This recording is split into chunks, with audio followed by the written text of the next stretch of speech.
Hello, welcome back to JC Productions, and this is an entirely different podcast, which is now Movie Mondays. And of course, from the title you can understand, we're going to be watching movies every week, and I'm going to be talking about them and discussing my opinions on it and like what I liked about it.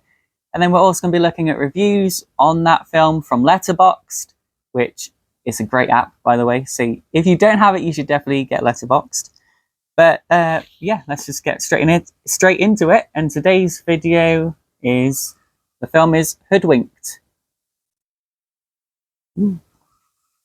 Okay, so the overview of it. Hoodwinked is basically a whodunit in like a fairy tale sort of land. So we've got characters in there like Little Red Riding Hood, the Big Bad Wolf. You've got her granny. You've got the lumberjack. And so in this, there's recipes are being stolen from all the different bakery shops in the land, the forest, and no one knows who it is. It's just someone who's putting all these baking companies out of business. And of course, next on the list is Red Riding Hood's grandma's business, Granny Puckett. Her business is being put out.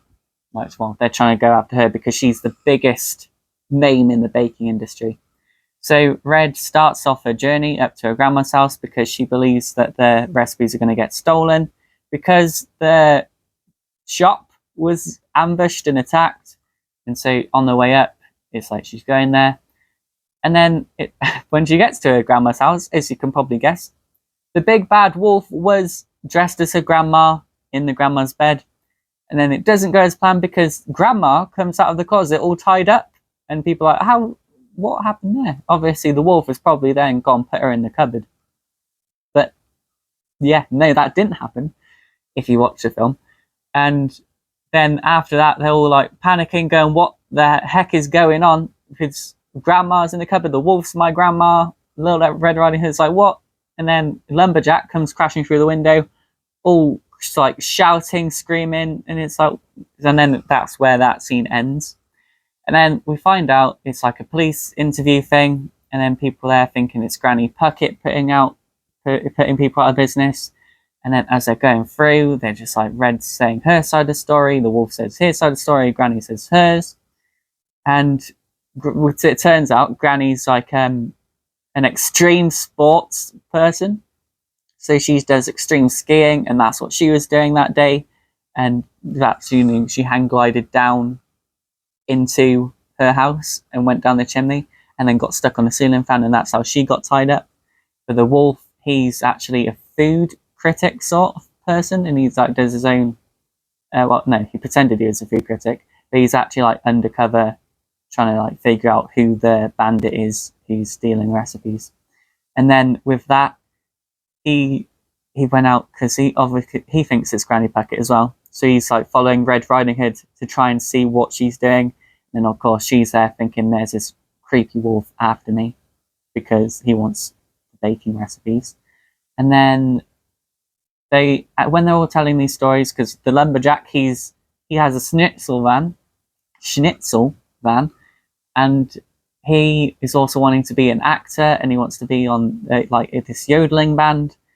And so he got into the scene because he was chopping down trees in the forest because he was trying to method act to get into an advert for a lumberjack.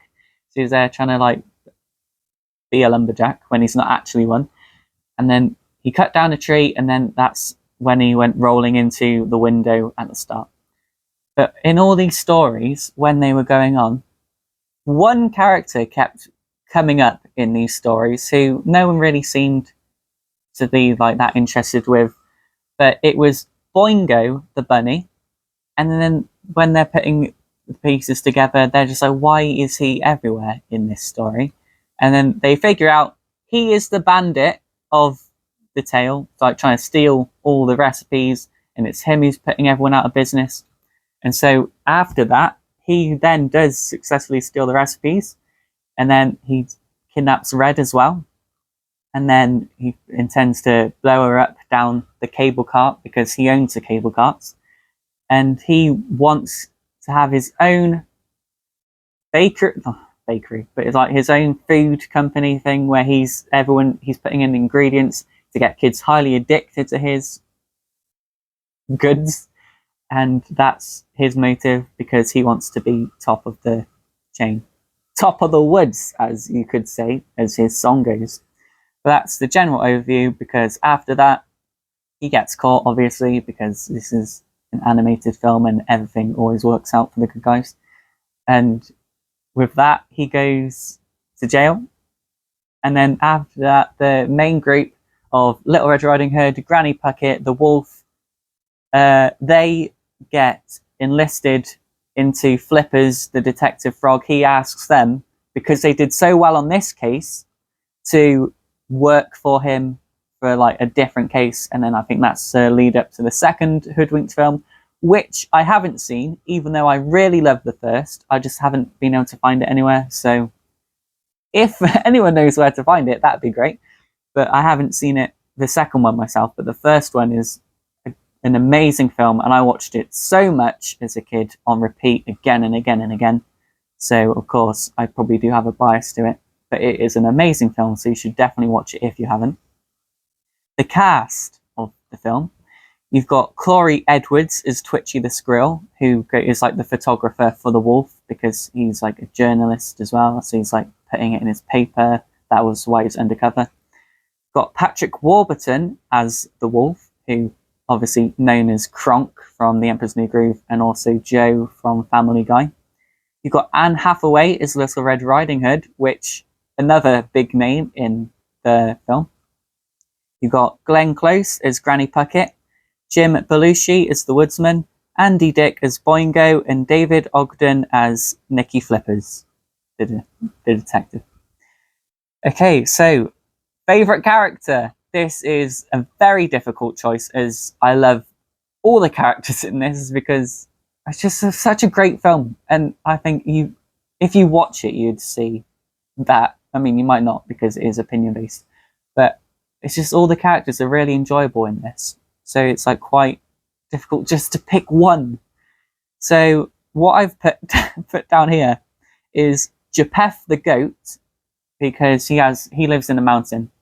And he's very mysterious, because you go up there, he's got a whole song of being prepared.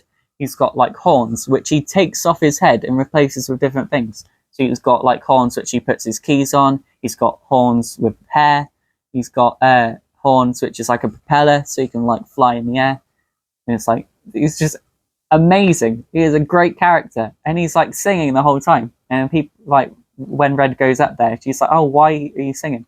He's like, "Oh, because a mountain witch put a spell on him, and every time he's talking, he's singing it with glee." And then it's like, so it gets to the point where he's like, "Oh, every like word I say has to be a song."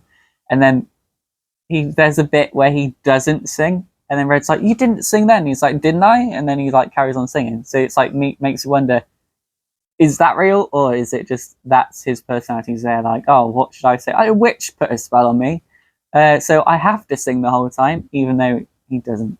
But that's, up for interpretation. Who knows? And then another one I put on there was Granny Puckett is another favourite character. And I'm not going to list every character, because that would just be insane.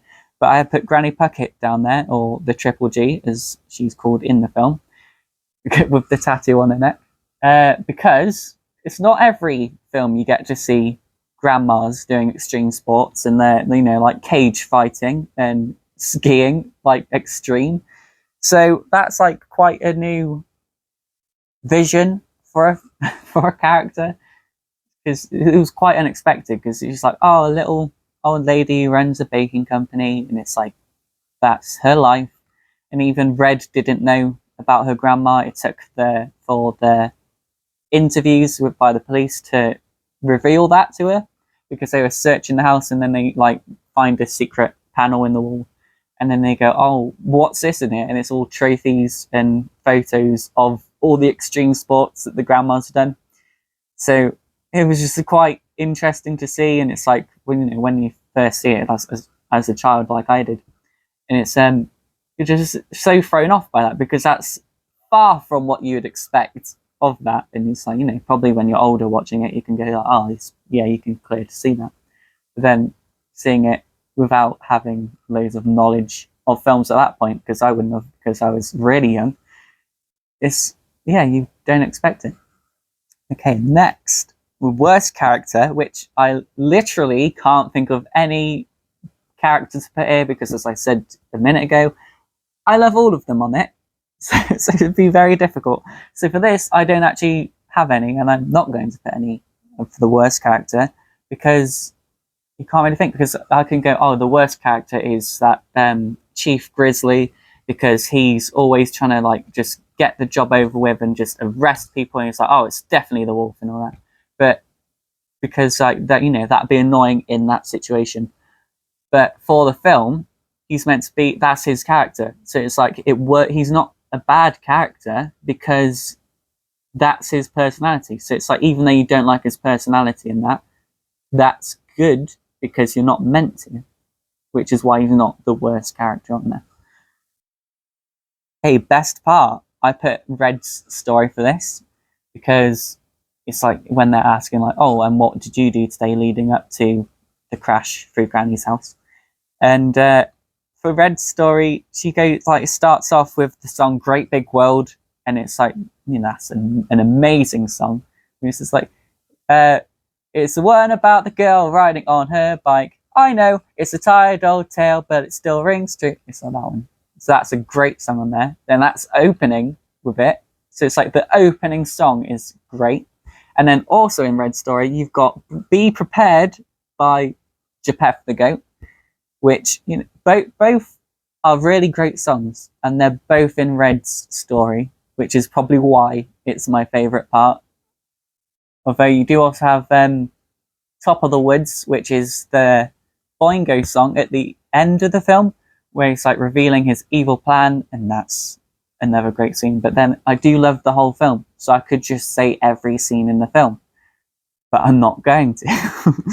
So I'll move on. Annoying moments. Again, I love the film, so I can't think of any. So not going to be a long segment, and that is the end of the segment. Favourite song? I put "Great Big World" and "Be Prepared," as I've mentioned earlier. But all of the songs are good in this. You've got "Top of the Woods" by Boingo. You've got the Schnitzel song, which is another amazing one, where it's like, "Schnitzel, your favourite treat for little girls and boys to eat," like that. And it's like quite a very like upbeat song about him trying to sell his schnitzels until the schnitzel van gets broken into and stolen. And which, again, is just amazing. And you've also got "Red is Blue," and that's a point after she's found out her granny had lied to her. And then from that point, she's there like, oh, I don't even know who I am anymore. And so she takes off her hood. And so because there's a joke about it, because she's always wearing her red hood because she's Little Red Riding Hood.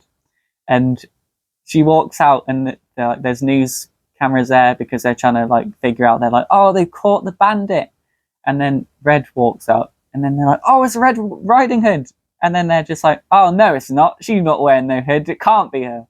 And then there's like a bear who walks like past in a red hoodie. And they're like, oh, look, there she is. And it's like clearly not Red Riding Hood.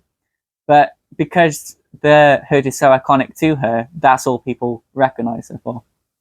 And it's like, yeah, so the song "Red is Blue," that's a great one. So you should find it on YouTube, or you could watch the film, as you probably should if you're listening to my spoiler reviews here. But that's a great song on there. Ranking. I will probably put 5 stars because I was going to go 4.5, but I could watch this film endlessly. So with that, it's just because 4.5 I could put, but then there's other films I've seen before. Because I'm thinking letterbox reviews. Well, I put Asteroid City as a 4-star because of the visuals for that. It's like every film has a great like one thing you can enjoy about it. But it's like this, I think 5 stars because I could just watch it over and over again. Even now, I could go, oh, I watched it yesterday. Let's go again. Which I don't do for a lot of films. I can watch it and then go, nah, I just don't feel like watching that. And it's like with this one, it just does feel like you could repeat it a lot, which is why I'm going to do 5 stars. And now I'm going to do a ranking of the films because I've got a leaderboard which I'll be using for the podcast. And for the leaderboard, I'm going to be putting the films we watch on the podcast on here, so you can see that like how they rank on it. Because I could say like 5 films are 5 stars, and then it's like, but I could still like one more than the other, even though they have the same rating. So it'd be easy to see what my actual favorite film is. Because people say, like, people have asked me before, like, what is your favorite film? It's like, I can't give an answer because I don't know myself, because I like a lot of things. But it's like, if I had to choose between one by doing a leaderboard, then that will probably be easier to help you see my favorite film, but also me see my favorite film, because even I don't know. So we could find something new out. But because we've only started with Hoodwinked for this one, obviously that's going to be top of the list when I get it the right way around. But yeah, that's going to be top of the list. And now I'll put that to the side. Hopefully it didn't interfere with the microphone too much, moving that around. Next, we've got, what segment next? We have the Letterboxd reviews. Okay. So I'll now log into Letterboxd. And this is reviews of Hoodwinked. Now, should we go? Yeah, let's say, let's do bad reviews first. Let me just find it. Rated. Oh, no, that's the wrong bit. Lowest rating first. Okay, let's go. 1.5 stars. This is a movie.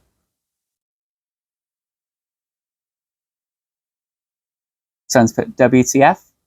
How the hell did this movie even end up in theatres? Absolute trash. 1.5 stars.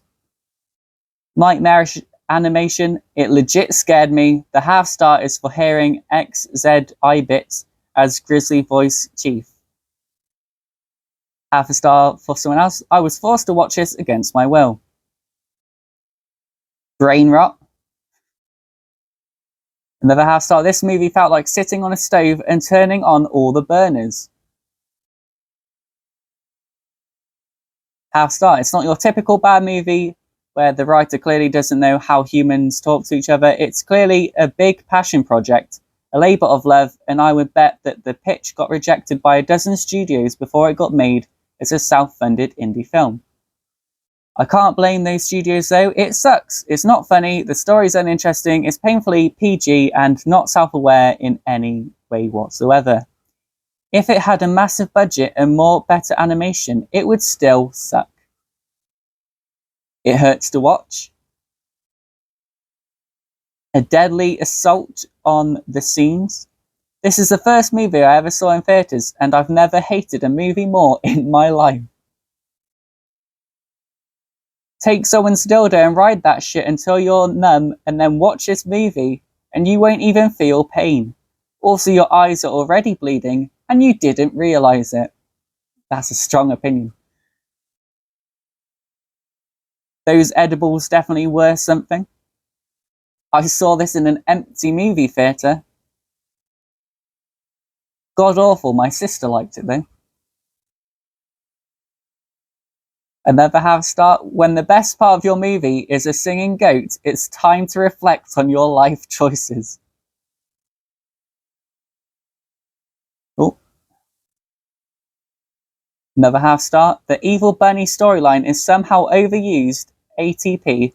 Like, no way they're really this mischievous. Oh, I'm clicking on reviews now. I had to sit in a room full of other fat kids while this lady tried selling my mum Herbalife to help me lose weight. It didn't. and we watched this and The Water Horse. I'm an adult now who can describe what little kid me felt about this movie. This movie feels like a tax write-off. Watch this with your BF at 2 a.m. if you want to feel high without being high. Scariest shit in the world, horror film, creepypasta. Hoodwinked is one of those movies that even a child would get bored of. It's dull, unimaginative, and the characters are one note. In addition to that, the CGI doesn't make it any better, 1 out of 10. Okay, so that's a lot of very negative opinions. But again, it's all subjective because, as I said, I love the film. And, by that, there's clearly people who don't. So we're now going to move into high ratings because that's how we do things here. Now I'm trying to scroll through ones that I can actually understand. This is How My Dreams Look, 5 stars. 5 stars, beautiful, absolutely spectacular movie. One of my favourites of all times, brings a tear to my ear. 5 stars, you've been hoodwinked, baby.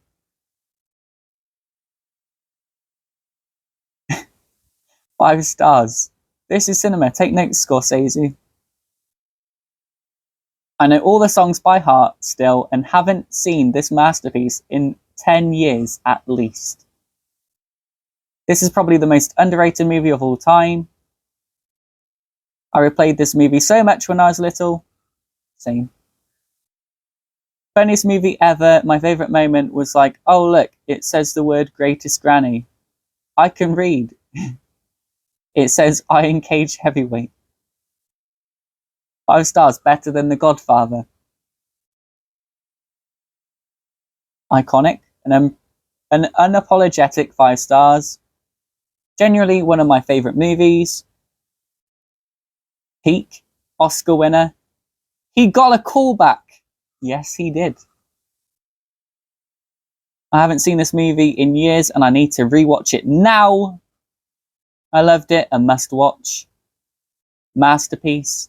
This movie changed my life as it did mine. Best film ever. Nicky Flippers spit in my mouth. Peak comedy, no joke. It doesn't get much better.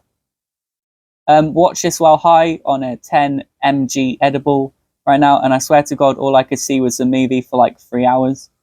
Bigger cultural impact than the Renaissance. This is another 5 stars. An underrated comedy classic. I've seen this movie maybe as many times as I've seen any other movie. Any other adult I've ever shown it is too widely put off by its uncanny animation style, which I choose to believe is a bold artistic choice. I drive my wife up the wall with quotes by accompanying voices very frequently, much like Wolf W. Wolf. I am a shunned zealot of truth, and the truth that this movie slaps. Cinema masterpiece. From the score, When Red is Blue, to the visuals, this movie will go down as one of the greatest LBF ever made. The scene that takes the cake in this film is a yodeling goat scene. It has the right mix of furthering the plot along with being truly entertaining. I would also be remiss if I didn't mention Patrick Warburton's fabulous performance as the wolf. He is the right amount of cunning and charming, and the fact that he didn't get any media or awards just shows how corrupt and biased the Academy is.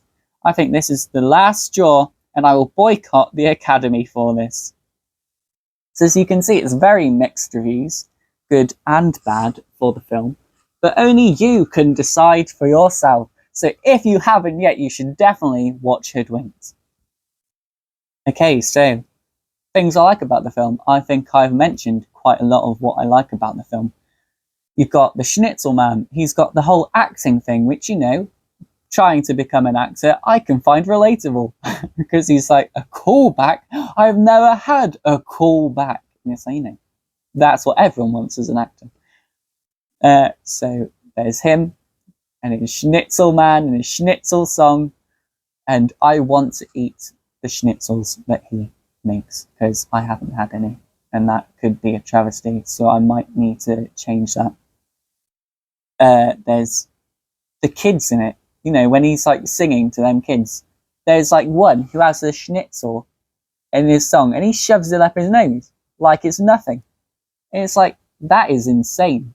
But it's like, so he's like stick, he's like, oh, and it's like, so that's it freaks you out, but also hysterical at the same time. And that could just because I have a childish humour, but that's what it is. We've got, Japheth the Goat, one of the best things I've ever seen, probably the greatest character in cinema history. As we've seen on Letterboxd, everyone agrees the goat is the best thing. But yeah, there's not much else I can really say because, all right, things I like about the film. The greatest thing about the film is the whole film. That's just the truth. So go and watch the film if you haven't. Okay, and seeing as I have nothing but praise for this film, and it's quite short, and it's also like very difficult to describe because it is a whodunit of the fairy tale. It's like if you've watched it, you know what it's about, and it's like if you haven't, all I can really suggest is to watch it because it is insane, but also very great at the same time. But next, because I don't know what else I can say about this film because I've gone on about how much I love it, and that would just be, I'd just be repeating myself. So we're going to talk about what's going to be the next film of the Movie Mondays. And this is where this comes in. We have got a list of 100 cult films that you must see. And so what I have done is I've took all those down and I've put them in this box. So all 100 films are in here, even the ones that I had scratched off because I'll just rewatch them for it and then also share my opinions. But what's going to happen is every week I'm going to do like one film, and then so one week it's going to be the 100 must-see cult films, and then the next week it's going to be a wheel spinner where that will have franchise films. So it's going to have Harry Potter, Star Wars, Marvel, Disney, Pixar, Indiana Jones, probably adding James Bond on there. And then also there's like a my choice pick on the wheel. So I can like pick like DVDs that I've got which might not be on there. It's like Coraline or something. But next week is going to be one of the 100 cult movies you must see of all time. So we are actually going to pick the film out now of what will be the next episode of this. Oh, there's me. Okay. So next film is going to be. Is that even right? The Goonies is the next film that we are going to be watching, which, a good film to start off with for the poster. I've seen it, but I can't remember too much about it. I know you've got Sloth in there, and there's the kids, and that pirate-looking guy. But I haven't watched it in ages because I was really young. But so I'm going to be rewatching it for next week, and can't wait to share my thoughts with you on that. It's going to be the same sort of list and topics as I did today. All the segments of like cast, who I like in it, like favorite character, favorite song, if it has songs, but opinions don't really have songs. Best part, annoying moments, and then also the Letterboxd reviews. So that's all for this week's Movie Mondays. It's turning out to be nearly half an hour, which I am surprised it's gone on this long because I didn't think I'd have that much to say, but clearly I was quite passionate. But next week, Goonies, as I said, and so I'll update you on my thoughts when that happens. But thank you for watching the first episode of Movie Mondays. I am very excited for this. As you can see, I like films because I got my Jurassic Park t-shirt on, and that's another one that'll be on the wheel spinner. There's all movie stuff behind me. But thank you for watching, and I hope you have a great week, and I'll see you next time. Goodbye.